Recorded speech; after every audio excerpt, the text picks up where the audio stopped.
Let me ask you something. What if the biggest liabilities in our industries, the mountains of waste rock from mines, the clouds of fly ash from power plants, what if they weren't liabilities at all? What if they were actually gold mines in disguise? Today, we're going to look at the circular economy, not as some environmental ideal, but as a hard-nosed engineering and business strategy, especially for a resource-rich region like ASEAN. This is all about turning huge industrial risks into real, tangible resilience. Let's dive in. So here's our game plan. First, we'll start big picture, talking about why we need to move beyond our current take, make, waste model. Then we'll get into how industry can actually learn to mimic nature's ecosystems. From there, we're going to zoom right into the tactical stuff with two huge case studies for the Philippines and Southeast Asia, coal mining and power generation. And finally, we'll bring it all back to you and the massive role you can play as an engineer in making all this happen. Okay, first up, let's really get to the heart of the problem.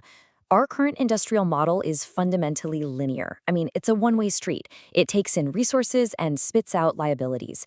And for a region like ours, built on incredibly valuable resources, that's just a dead end we can't afford to be on anymore. This question right here, this is the key that unlocks the whole thing. Let's really keep this in mind as we go, because it forces us to completely rethink what we see as waste, especially in the massive industrial streams across our region, from mining and energy all the way to manufacturing. This is the system we all grew up with, right? You take resources from the ground, you make stuff, and then eventually you throw it away. Simple, sure, but it's also incredibly inefficient and totally unsustainable. For economies that rely heavily on their natural resources, this model isn't just wasteful, it's a massive long-term economic and environmental risk waiting to happen. So the alternative is a system that's so much smarter, and it's actually inspired by nature itself. It's built on three really powerful principles. First, you just design waste and pollution out of the picture from day one. Second, you do everything you can to keep materials and products in use for as long as possible, keeping them at their highest possible value.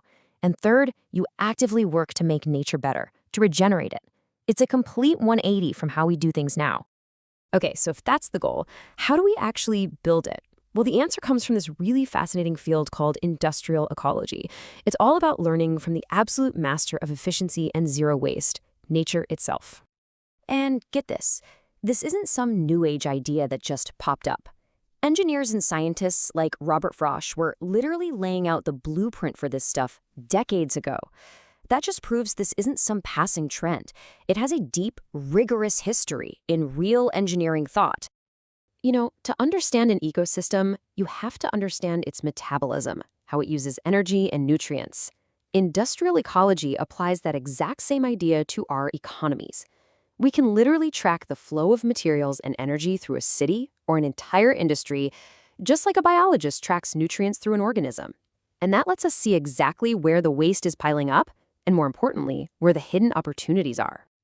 And this is where that metabolic thinking gets really cool. Industrial symbiosis. It's about creating industrial food webs. The classic case is in Kalundborg, Denmark. You've got a power station, and its so-called waste, things like extra steam, gypsum, fly ash, becomes the essential raw material for a plasterboard factory, a cement company, and even local farms. Absolutely nothing is wasted. It's brilliant. All right, enough theory. Let's get tactical. How does this stuff actually apply to industries that are the cornerstones of economies right here in the Philippines and across ASEAN? We're going to start with one of the biggest and most challenging, coal mining. We all recognize this sight. For every single ton of valuable stuff you pull out of the ground, you get many, many more tons of waste, what we call tailings. For decades, this has been seen as just a problem to be managed. But if you put on your circular economy glasses, that giant pile of waste is actually a treasure trove. It's packed with the very critical minerals, cobalt, lithium, you name it, that are going to power our modern world. This slide shows the fundamental mindset shift. The old, linear view sees a huge, costly liability, something you have to pay to store safely, something that poses a risk forever. But the circular view, it sees an incredible asset. It's a pre-crushed, pre-milled, easily accessible resource, full of the very materials we desperately need for batteries, electronics, and the whole green energy transition. And if you're not convinced yet, let's talk money. The economics here are just staggering.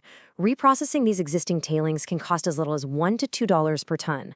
Now, compare that to the enormous cost of exploring and developing a brand new underground mine, which can run you anywhere from $30 to $200 per ton. The business case isn't just compelling, it's a complete no-brainer. So how is it actually done? This is where the real engineering kicks in. First, you have to characterize that waste with incredible precision. You use advanced tools like X-ray diffraction, scanning electron microscopy, to create a perfect mineral map of what's in there. Then you use targeted chemical processes like hydrometallurgy to pull out just the high-value minerals you want. This is literally the moment where a chemical engineer can turn a massive waste problem into a strategic national resource. Okay, from the mine, let's move over to our next case study and see how this all connects in the energy sector, another absolutely critical area for Southeast Asia. We're going to completely reimagine the traditional coal-fired power plant. So the biggest byproduct from a coal power plant is fly ash. We're talking millions and millions of tons of it. And traditionally, it's just a huge disposal headache. But take a look at its chemical composition. It's packed with silica and alumina. I mean, those are the fundamental building blocks for things like ceramics and cements.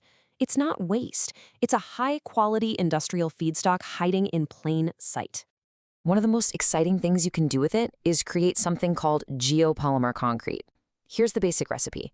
You take the fly ash, you activate it with a simple alkaline solution, and that kicks off a polymerization reaction. What you get at the end is a super high-performance, low-carbon concrete that can replace traditional cement. So you're solving a waste problem and creating a green building material at the exact same time. But the vision here is so much bigger than just making one product. The circular power plant becomes the anchor, the center of a local industrial ecosystem. It can sell its waste heat. It can use its captured carbon dioxide not just for storage, but as a feedstock. You can react it with that same fly ash to create building materials, or you can combine it with hydrogen to create valuable e-fuels like methanol. It stops being just a power plant. It becomes a multi-product resource hub. Okay, so we've seen the high-level strategy. We've seen the tactical execution in two key industries. Now let's bring it right back home. What does all of this actually mean for you as an engineer working in the Philippines or anywhere across the ASEAN region? At its core, the circular economy is an engineering challenge. Material scientists, we need you to design products that can actually be taken apart easily. Environmental engineers, you are absolutely crucial for designing closed-loop water and waste systems. And chemical engineers, you are right at the heart of this whole thing, developing the core technologies that turn those waste streams into valuable new streams. And here's the best part. You can start applying this thinking right now. These are the key principles of circular design. Before you even start a project, just ask, is this thing built to last? Can somebody easily repair it? Can we take it apart at the end of its life? Are the materials recyclable? This kind of proactive design thinking is what makes the entire system work. We are at an absolutely pivotal moment. For engineers in Southeast Asia, this is not just another trend. This is the biggest opportunity of our generation. It's a chance to take the industrial risks that our region faces and flip them, turning them into sources of economic resilience, innovation, and sustainable growth. You are the architects of this transformation. So, I'm going to leave you with this question. When you go back to your work, I want you to look around. Look at the processes, the byproducts, the stuff that gets thrown out. What have you always been thinking of as waste? Because I promise you, that's where your next great opportunity is just sitting there, waiting to be transformed.